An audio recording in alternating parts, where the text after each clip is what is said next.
Good evening বন্ধুরা, very good evening. আজকের এই গরমের দিনে দেখো দুখানা আম দিয়ে আমি কতগুলো আইসক্রিম বানাবো। তো প্রথমে নিয়ে নিলাম মাত্র দুখানা মিডিয়াম সাইজের কাঁচা আম। তারপর সেই আমগুলোকে ছাড়িয়ে আমি সেদ্ধ করে এই পাল্পটা বার করে নিয়েছি। এবার আমি গ্যাসের মধ্যে কিংবা ইন্ডাকশানে যেখানে তুমি বসাতে চাও সেখানে এই পাল্পটাকে একটুখানি ডালের কাঁটা দিয়ে ঘেঁটে আমি ওটার মধ্যে থেকে যে হয় না একটা বেশ ছিবড়ে বেরায়, জানো তো, তুমি যতই সেদ্ধ করো তোমরা, কি আমি যেই সেদ্ধ করি একটা ওপরে একটা ছিবড়া মতন বেরোয়।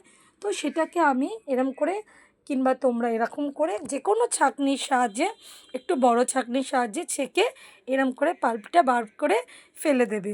প্রত্যেকে যে আম দিয়ে করবে সেই আম দিয়েই এইরম করে বার করে নেবে আগে ছিবড়েটা সেদ্ধ করার পর। কিন্তু এই গরমে কাঁচা আমের যদি একটু আইসক্রিমই না খেলাম তাহলে আর কী খেলাম।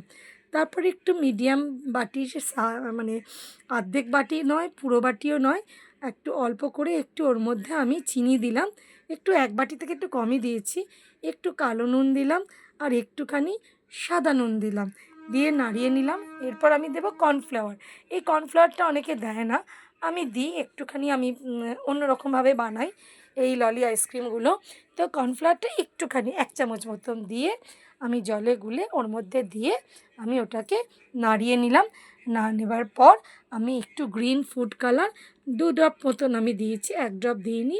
প্রথমে 1 ড্রপ দিয়েছিলাম, তারপরে আমি আরেক ড্রপ দিলাম। এই 2 ড্রপ দিলেই যথেষ্ট সুন্দর কালার এসে যাবে। আর কারোর যদি 1 ড্রপে এসে যায় তাকে আর 2 ড্রপ দেওয়ার প্রয়োজনই নেই।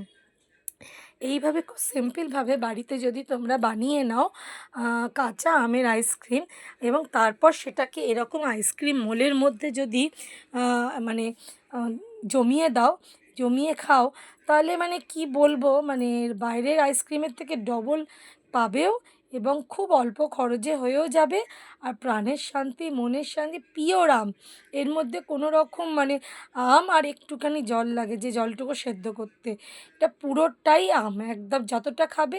এটা কালার যদি কেউ মনে করো মেশাবে না, সে না মেশাতে পারো, আর কালার মেশালে একটা সুন্দর কালার আসে এই আর কি। এরপর এর ওপর একটা ফয়েল দিয়ে এরকমভাবে একদম মুড়ে দেবে।